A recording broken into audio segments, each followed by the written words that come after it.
आसाम विधान सभानि जे बिसायख'थि बेयो जोबोद मोनसे मोजां परिबेसनि गेजेरजों बयबो लोब लोब फैनानै गावबा गावनि बेसेन गोसा भटखौ होनानै गणतान्त्रिक देशनि जे मोनसे जि नागरिकनि जे अधिकार संबिधाना जि होनाय बे अधिकार बायदियै बयबो मोजाङैनो मावफुंबाय आरो बिनि थाखाय उदालगुरि विधान सभा समस्तिनि आइ आफा रायजो राजा गासै जोंनि समस्तिनि 1,70,000 भटार बिथांमोननिसिम आंनि गोसो गोरबोनिफ्राय सासे केन्डिडेट हिसाबै इउपिपिएल दोलोनि बिजाथि हिसाबै आं हामलायनाय आरो बिथांमोननिसिम आंनि धन्यबाद बा ग्रेटिटिउडखौ आं बावहरबाय। बिथाङा जिहेतु बिथांमोना प्राय 80% 80.34% माने भट होनानै गणतन्त्रखौ शक्तिशालि खालामनायनि थाखाय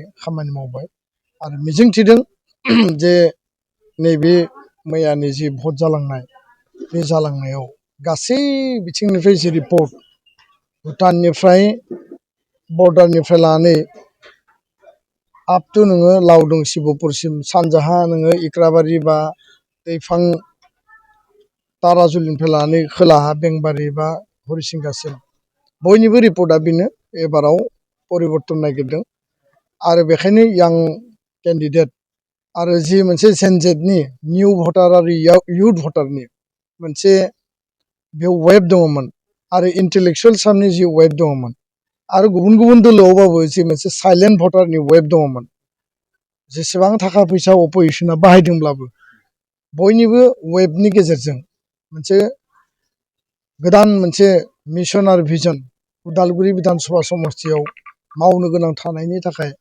बयबो भट होनायखौ जोंनो रिपर्ट होदों। मिजिंथिदों रायजो राजानि अनसायनायाव जोङो देरहासार जागोन आरो आनान गसायाबो जोंखौ आशीर्बाद आरो अनसायहरगोन। बे बिथिङाव आङो बेखिनिखौनो फोरमायबाय। उदालगुरि विधान सभा समस्तियाव जोंनि टारगेटआ 99,000मोन जिहेतु 9 मैया 9 तारिखआव जोंनि भटिं डे आरो फैगौ 4 तारिखआव बियो काउन्टिं जागोन। दा बेखायनो 99,000नि टारगेटनि गेजेराव दासिमनो जोंनि रिपर्टआव जि फैदों माने एसे बेयाव प्लास माइनास जादों। जथेस्थ' जायगायाव जोंनि भटआ बारायदों, जथेस्थ' जायगायाव जों साइलेन्ट भट मोन्दों, यां भटार निउ भटारनि भट मोन्दों आरो जाय जेरै थाखा फैसा राना मानो जेसेबां सिगि सुग दाबि दमखि खालाया मानो बयबो रायजो राजाया निउ फेसखौ नायनानै भट होदों। बेखौ लानानै जोंनियाव दाबो बिसास दङ 85,000 प्लास जोङो मोनगोन। बहाबा बहाबा जोङो हाबहैस्लाबनो हायासै, गोबां जायगायाव आं केन्डिडेट हिसाबै आं गावबो माने देखा जानो हायासै। बयबो केन्डिडेटनि मोखांखौ नायनो लुबैयो आरो गोबां जायगायाव खोथा होखानाय जायगायावनो जोङो केम्पेइनाव सम मथे जोङो सहैनो हायाखै। दा बेफोर गासैबो हिसाब निकासखौ लानानै बिराद गिदिर समस्ति बेयाव जोंनियाव एसे दुखु थाबाय, आं निमाहाबो बिदों।